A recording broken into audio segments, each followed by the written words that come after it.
Hi all, in day 2 of my little homage of the Chessboard Masters Analyst, I'm showing a game of Anna Rudolf.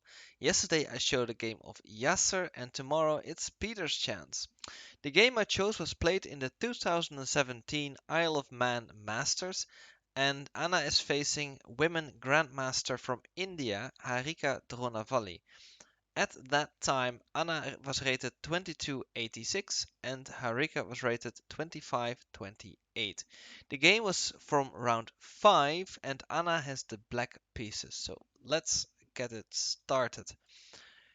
Harika opens with c4, the English opening. We have c6 going for a Caracan defense. Knight to f3, d5, e3, knight to f6, knight to c3, g6, d4, bishop g7, bishop e2, and both players castle. And now there are a few options in this position. You could maybe, since white has already played his bishop, you could capture on c4. You could develop your bishop g4. Sometimes a6 is a possibility to defend against the knight coming to b5. E6 is an option. But Anna played bishop to e6, so that's not played that often. Defending the pawn, of course, developing the bishop. It's being said if you don't want to trade the bishop for the knight, if you play it to g4, you just give white an extra tempo, so it's understandable.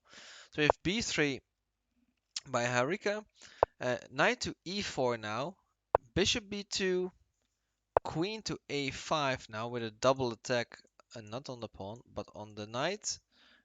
We have queen to e1 now, defending the knight. And now takes and takes on c3, and the queen goes back to c7. We have rook c1, f6 now. A useful move in this position, taking these squares away from the white knight. And you can always, if necessary, retreat your bishop to f7, create a very strong structure on the king side. Maybe ideas playing e5. So Harika plays bishop to d3, with knight to d7. We have takes and bishop takes on d5. e4 now, kicking the bishop back, and the bishop returns to f7. So white controls the center, but black is maybe ready to strike with something like e5, um, and it's looking okay for black, even though white position is to be preferred here. With queen to e2, rook a to e8 now, and d5. Releasing some pressure and opening up these dark square fields. It was probably better not to do that since you're giving Anna some chances here on the dark squares, especially this knight is gonna get active now. We have takes on d5, and now a funny move in the position with takes on f6. Um, Actually, the move c to d5 was the best the best move in this position. Um, but it looks kind of weird because you gain a tempo on the queen. So we exchange pawns here on d5 and f6. We have queen to f4 now, attacking the bishop. Bishop takes, king takes, and now the material is equal. No, sorry, yeah, it's equal. We have bishop to b5 now, attacking the knight. Takes on e4, attacking this knight. Um, so you cannot take because after takes you have to do something like take here, and then you're gonna ruin your pawn structure either way. So we have knight to e2 now, attacking the pawn twice. Rook to d8, defending the knight because the rook behind it was pinned. And now knight takes e4.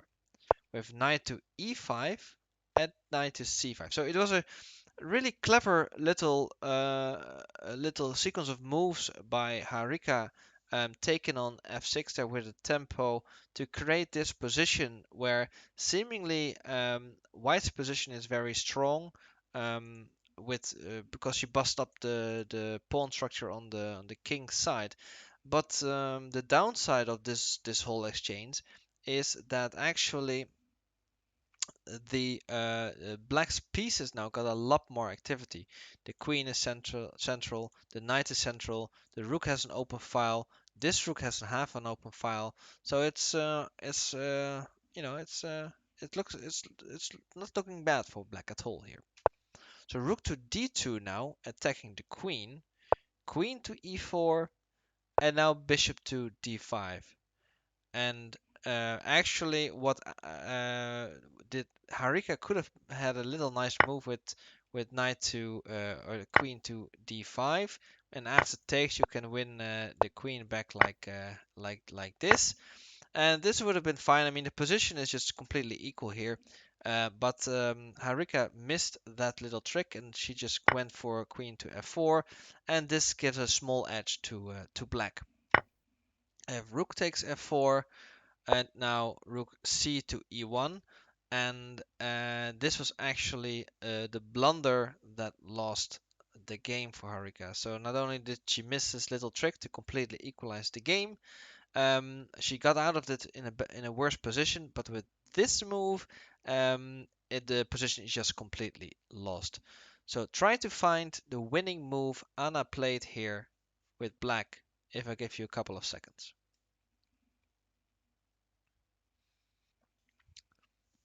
So Anna played rook to g4, and this opens a lot of problems for white.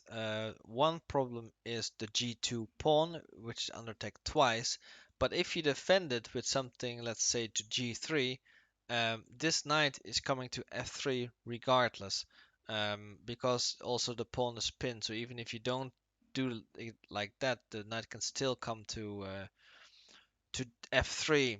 And yeah, so Harika tried to defend it with knight to e6 with check. Perhaps if black takes, then you can just take here, and then you're all out of trouble. Um, but Anna didn't take, but played king to f6 now, attacking the knight with the king. Now the knight has to move, but Harika chose to just capture the knight here, or the knight here. If king takes e5, rook e1 now with check, king back to f6 now, and knight to c7, attacking the bishop, but it is just too late. We have rook takes on g2, king h1, and bishop f3. And now it looks really bad for white.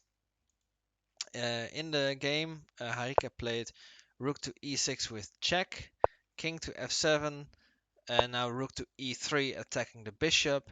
But Anna simply played rook to d1 with check, and it is in this position that Harika Dronavalli resigned the game because she is getting checkmated.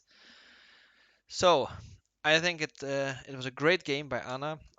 She defeated somebody who was 250 points higher than her, which is quite an achievement.